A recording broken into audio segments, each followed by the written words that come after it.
So, dear friends, we will discuss the messages posted today in the group. There is a quote from Raman Maharshi: "That which is born must die; that which is acquired must be lost." जो भी born हुआ है, जो भी उत्पन्न हुआ है, उसको समाप्त होना है, उसको डाई होना है, और जो भी आपने प्राप्त किया है, उसको खोना है। वर यू बॉर्न, क्या आप पैदा हुए थे, क्या आपका उत्पत्ति हुआ था? You are ever existent. Maharshi कहते हैं आप हमेशा हैं, यू आर शाश्वत, आप एटर्नल हैं। The self can never be lost. दो बातें कही, जो जिसका जन्म होता है उसका मरण भी पक्का है, और जो चीज प्राप्त की जाती है उसका खोना भी तय है। फिर प्रश्न पूछते हैं कि क्या आपका जन्म हुआ था? कहते हैं नहीं, आपका जन्म नहीं हुआ था, यू आर एटर्नल। एंड ये जो सेल्फ है इसका कभी लॉस नहीं होता। तो दो चीजें कही, दो बातें कही। पहले इस सत्य को बताया कि जिसका जन्म है उसका तो मरण है, और इससे जोड़ा कि आपका जन्म हुआ, तो बताया आपका कभी जन्म नहीं हुआ, यू आर अनबॉर्न। आप हमेशा रहने रहने वाली, यदि आप स्वरूप में हैं, आप हमेशा रहने वाली सत्ता है, सत है, चित है। और दूसरा, आप कभी नहीं खोएंगे, सेल्फ ऑलवेज एग्जिस्ट। तो इसमें महर्षि इस बात को फिर से, इस मैसेज को, इस घोषणा को कह रहे हैं कि you are ever existent and self can never be lost. आप शाश्वत हैं, आप अनादि हैं, आप अजन्मा हैं। आपका ना तो जन्म हुआ और ना आपकी मृत्यु होगी।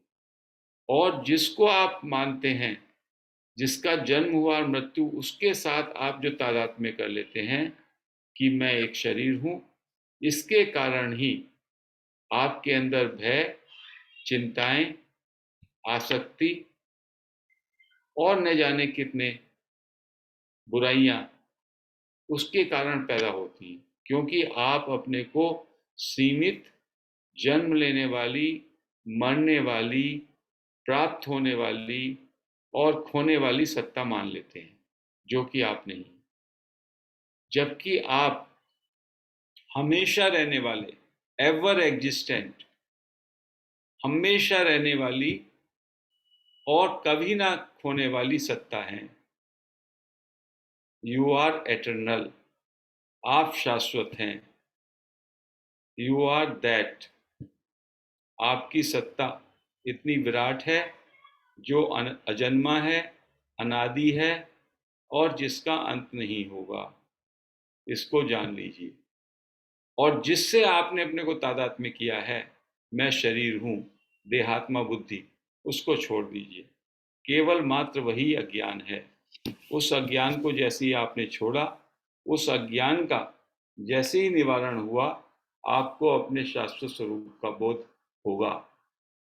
जैसे कि गले में पड़ा हुआ नेकलेस, नेकलेस कहीं से आया नहीं, नेकलेस ऑलरेडी मेरे गले में था, लेकिन मुझको उसका भान नहीं था। मैं नेकलेस को इधर उधर ढूंढने की कोशिश कर रहा था।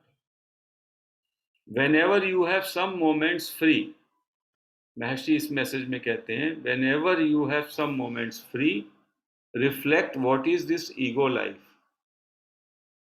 हमेशा इस बात का चिंतन करें जब भी फ्री हो, कि ये जो अहंकार युक्त जीवन है, मैं बॉडी हूं, मैं शरीर हूं, इस पर आधारित जो मेरा जीवन है, now I take this body to be I and this world to be real. उससे मैं क्या करता हूं, इस शरीर को भी मैं मानता हूं, और इस सारे संसार को भी मैं सत्य या वास्तविक मानता हूं। I feel attachment two things, people and circumstances, but I have only experienced this life for a certain number of years, and some years from now I will cease experiencing it forever। कहते हैं, इस बात को समझें, जो मेरे अहंकार पर आधारित जीवन है। अहंकार पर आधारित क्या? मैं एक शरीर हूं, मैं एक मन हूं। इसमें मेरा अटैचमेंट हो जाता है व्यक्तियों से, वस्तुओं से, सरकमस्टांसेस से, और इस पर आधारित जीवन मैंने कुछ साल जिया। जन्म से अब तक मान लो मैं 60 ईयर्स का हूं, तो 60 ईयर्स मैंने जिया, और 20 साल, 25 साल, 15 साल और एक्सपीरियंस ऐसा करूंगा, अनुभव, और फिर समाप्त हो जाएगा ये। लेकिन मैं तभी भी, मतलब ये जो जीवन है, जो ये घटना पर आधारित, वस्तुओं पर आधारित और मनुष्यों पर आधारित जो जीवन है, इसका एक कार्यकाल है। 50 साल, 80 साल, 75 साल, 85 साल जितना की जीवन है, उस पर आधारित है। और मेरी प्रॉब्लम ये है, मेरी दुविधा ये है, ये आश्चर्य की बात है कि मैं इसमें इंटरेस्ट लेता हूँ। Why should I take interest in it और be ambitious for this transient and futile life? इसको देखिए, ये पूरा जीवन फ्यूटाइल है, अर्थहीन है, लेकिन मैं इसमें बड़ी बड़ी महत्वाकांक्षाएं बनाता हूँ। मेरे लिए घटना अच्छी हो जाए, वस्तु बड़ी मिल जाए, मुझे छोटा मकान है, बड़ा मकान मिल जाए, गाड़ी छोटी है, बड़ी मिल जाए, कुर्सी बड़ी मिल जाए। जबकि मुझे मालूम है कि ये जो सारे का सारा है, ये 60 साल, 70 साल, 80 साल, 40 साल मेरा निकल गया, 60 साल निकल गया, और 20 साल में इसका समापन ही होना है। लेकिन तभी भी मैं इस फ्यूटिलिटी में, इस फ्यूटाइल लाइफ में आकर्षित रहता हूँ। All these things seem to exist only because I exist. अब उन्होंने एक पते की बात कही कि ये सारी चीजें, ये सारा अनुभव क्यों है? क्योंकि इसके पीछे एक सत्य है कि मैं हूं, I exist, I am. So should I not try to find out the truth behind this I? तो कहते हैं कि इस सत्य को नहीं मुझे जानना चाहिए, कि जो ये मेरे होनेपन का सत्य है, इसको मैं जानूं। The more you reflect in such a way, the more you will lose interest in your life and the more you will wish to remain just as I am. कहते हैं जैसे ही आप इधर आपका चिंतन होगा, आप बाहर की जीवन में, बाहर की दुनिया में, बाहर के संसार, जिसमें कि वस्तुएं, मनुष्य और घटनाएं हैं, उससे आपका इंटरेस्ट कम हो जाएगा, और आप आई एम में, अपने सेंस ऑफ एग्जिस्टेंस में, अपने प्राइमरी ट्रुथ में, होने के ट्रुथ से में आप फोकस हो जाएंगे। When people used to say to me, you are lucky because you were with भगवान। अब साधु ओम कहते हैं कि कुछ लोग मुझसे कहते थे, भई आप तो बड़े लकी हो, आप भगवान के साथ रहते हो, भगवान के साथ उन्हें रहने का मौका मिला महर्षि के। तो वो कहते थे, इससे मेरे अंदर एक सेंस ऑफ प्राइड भी आ जाता था, अहंकार आ जाता था। मैं भगवान के नजदीक रहता हूँ, तो और लोगों को तो कभी भगवान का दर्शन नहीं मिलता, कभी कभी आते हैं तो वो साधुओं के भी पैर पकड़ लेंगे, अरे यू आर वेरी ब्लेस्ड। तो संभव है भी कि उसको भी थोड़ा अहम भाव आता था। तो फिर उसको, अहम भाव को वो कैसे खत्म करते थे साधुओं? वो कहते हैं कि रोगी अस्पताल में होते हैं, तो कुछ तो माइनर केसेस के रोगी होते हैं, माइनर डिजीज के, वो तो आउटडोर पेशेंट होते हैं, आते हैं और चले जाते हैं। लेकिन कुछ वर्स्ट केसेस होते हैं जो कि उसी अस्पताल में उनको भर्ती होना पड़ता है, ताकि वो किसी डॉक्टर के पर्सनल सुपरविजन में उनको रखा जाए, ताकि वो ठीक हो जाए। तो कहते हैं कि मैं भी फिर अपने अहम को खत्म करने के लिए कहता था कि मैं इस तरह का रोगी हूँ, इतने तरह की मेरे अंदर कमियां हैं कि मुझे भगवान के सुपरविजन में रहूं, तभी वो दूर होंगी। So I am such a helpless case that Bhagwan had to admit me into his inpatient department to treat me under his personal supervision। तो मैं अपने अहंकार को, साधुओं, इस तरह गिराते थे कि मैं, उनके अंदर दीनता का भाव आए, कि मेरे अंदर इतनी कमजोरियां हैं, मेरे अंदर इतनी डिजीज है, जैसे ज़्यादा डिजीज होती है तो अच्छे डॉक्टर के सुपरविजन में कांस्टेंट रहना पड़ता है। तो वो कहते थे मैं भी भगवान के सुपरविजन में कॉन्स्टेंटली रहता हूँ, इसलिए कि मेरे अंदर बहुत कमियां हैं और मुझे उनकी देख रेख की ज़रूरत है ताकि मैं उसमें से अपने को मुक्त हो सकूं। और जबकि जो दूसरे लोग हैं जो दूर बैठे हैं और जिनको उनकी भौतिक उपस्थिति का, उनको भौतिक उपस्थिति नहीं चाहिए, वो प्रोटेक्टेड लोग हैं, क्योंकि वो उनको वो लोग भगवान को बॉडी नहीं मानते। क्योंकि ये व्यक्ति जो भगवान के चारों तरफ है वो भगवान को एक बॉडी के रूप में देख रहे हैं, तभी तो कहते हैं हम भगवान के सुपरविजन में हैं।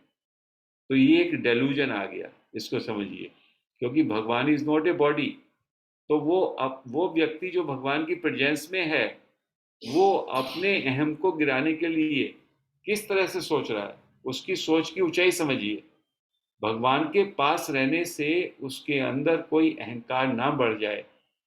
तो वो कह रहे हैं भाई मैं तो बहुत दीन दीन भाव में जा रहा है वो, मेरे अंदर इतनी कमियां हैं, मुझे मुक्त होने के लिए भगवान की डे टू डे की देख रेख चाहिए, क्योंकि मैं अज्ञानी हूँ। और जो दूर लोग बैठे हैं और दूर से ही भगवान को नमन करते हैं और दूर से ही भगवान का ग्रेस ले रहे हैं, वो इस अज्ञान से मुक्त हैं कि भगवान एक शरीर मात्र है। इस तरीके से उन्होंने उसको जस्टिफाई किया साधुओं ने। Those who were not in भगवान फिजिकल प्रेजेंस आर लकी, वो कह रहे हैं जो भगवान की फिजिकल प्रेजेंस में नहीं है वो लकी हैं, because they are protected from the delusion of mistaking him to be his body. वो इस बात में कि भगवान केवल मात्र बॉडी है, इस अज्ञान से वो दूर हैं। Ignorance is of two types, कहते हैं, एक तो I know and I don't know, दोनों इग्नोरेंस है, दोनों अज्ञान है। Both depend upon the rising I. I जब जो है राइज होता है तब ये बात आती है I know I do not know, and both disappear when that rising I is scrutinised. और जब हम उस आई को स्क्रूटनाइज करेंगे तो दोनों के दोनों जो है गायब हो जाएंगे। और उसके बाद उन्होंने उल्लाडू पार्डू से यही बात बताई कि जानना और ना जानना, इसका जो जोड़ा है, या जानने वाला, जानना और ज्ञान, जो ये त्रिपुटी है, इसके पीछे जो खड़ा है, जिसके आधार पे ये हो रहा है, आप उस आधार सेल्फ को की तरफ फोकस करो अपने को। और जब आप सेल्फ रियलाइजेशन में चले जाएंगे तो ये भेद खत्म हो जाएगा, जानने और ना जानने का, हंसी का और खुशी का और दुख का, वो द्वैत गिर जाएगा। और जब आप उस स्थिति में होते हैं तो आप ये नहीं कहते मैंने जान लिया, या मेरा रियलाइजेशन हो गया, या मैं बुद्धा हो गया। क्योंकि जब हम ये भी कहते हैं तब भी हम खंडित हैं, मैं और होने वाला दो अलग हो गया। तो जब आप सेल्फ में होते हैं तो सिर्फ सेल्फ चमकता है, only self shines, nothing else. No object, no relationship, no human beings, nothing, only the self shines, which is the only one reality. तो उसके लिए क्या करना है, आपको अंतर्मुखी होना है और अपने अंदर शांत भाव से विद फुल अलर्टनेस ये देखना है आई कहाँ से अराइज हो रहा है, ताकि आई बाहर जाकर के थॉट्स को, नेम्स को ग्रेस्प ना कर पाए, और ये आई सिंक्स इनटू द सोर्स, आई वापस सोर्स में चला जाए। जैसे कि जब नींद आती है तो आई हमारा समाप्त हो जाता है, I dies, and then in the morning when we wake up I is reborn. But during that sleep state I नहीं होता, बट कोई ना कोई तो होता है, जानने वाला, जो कि सो के उठ के मुझको लगता है मुझे आज बहुत अच्छी नींद आई। तो that is the substratum. That is a साक्षी, वही सत और चित है। केवल वो सत चित ही मात्र रहता है, बाकी सब का सब गिर जाता है। So this is the Advaita Vedantic teachings as explained by Maharshi in this quote and in this message of साधु ओम। तो आज हम इस चर्चा को यहीं पे विराम करते हैं।